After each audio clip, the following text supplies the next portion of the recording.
All right, everyone, as promised, I want to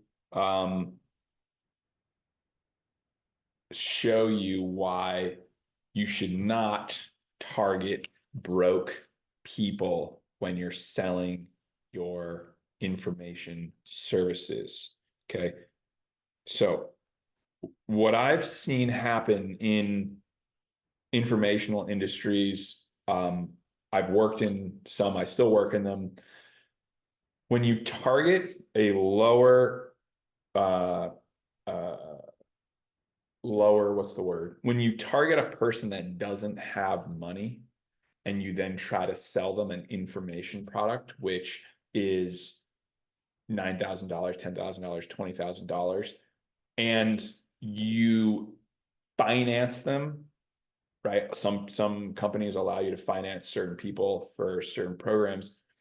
What ends up happening is the person ends up not doing the program and they don't get the results. And what do you think happens? Right. So, and the mistake that businesses can make is they will look at that. And then what happens is they start to look at their products and their service and try to make it better. Now, if your product or service sucks, there's really nothing you can do. You're kind of screwed. So you got to get better at whatever it is that you're doing and you're offering. But what we don't want to have happen is we don't want this cycle, right, to continue. So I'll draw it out again. So you have people here, brokies, no money,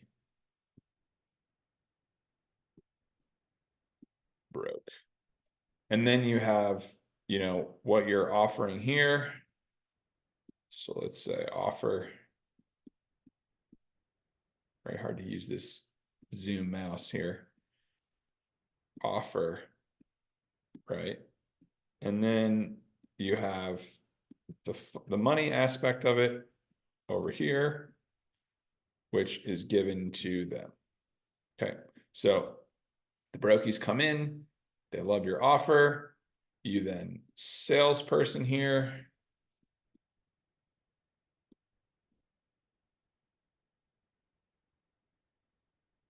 There's your salesperson. They do this deal and then boom, they get them the money. These people get the money. These people get your service. And then what happens is they either don't participate or they half-assedly participate and they don't get results. And then what they do is they cancel. And what does that do for you? Well, essentially, you've spent time marketing to this person. You've spent money by getting a salesperson to field their call. You've closed the deal. You've financed them the product. And what they do is they basically decide that they don't want to do it anymore and they refund this money while you've already paid this out. Not a sustainable business model. And like I said, what then happens, if I can erase all of this here, is the company, right? And I've experienced this personally. The company will then start to figure out how to make your product better. Product.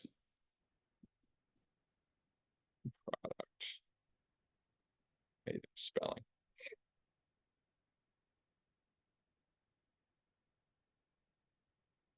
Right? They're going to make your product better, but that's not actually the problem, right? I've worked with people that have paid tens of thousands of dollars, right? That have grown their company by millions of dollars in revenue, right?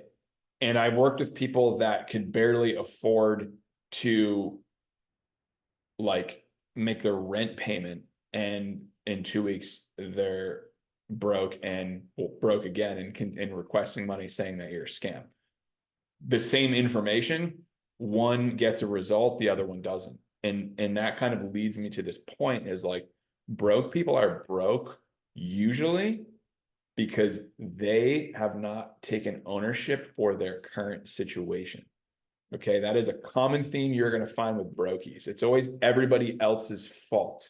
Or if you work with someone that has a lot of problems, always other people's fault. I literally experience this day to day right?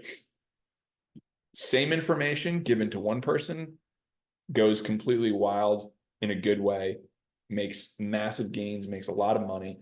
Give that same information to somebody else, doesn't work. Well, the variable is the person. Okay. So how you can spot these types of people and these things is they've tried all this stuff before. Marketing doesn't work for them. This system doesn't work for them. They've invested money, it didn't work. Just listen to what they say and kindly just send them back to your free content. And eventually, if they come up with the money, they know where to find you. If you don't, if you do anything other than that, you are wasting your time in the long run, because they're going to refund and you're going to end up having to pay for that. So it's actually worth it's worth more for your company in a negative way to invest time and energy in broke people. So don't do it. I know it's tempting, especially if you're just starting, or if even if you're not starting, it's tempting to, think that you can help everybody. You can't help everybody. And that's something that you have to learn, you have to understand. And I hope that this helps you find people that actually value your service, that can actually pay you.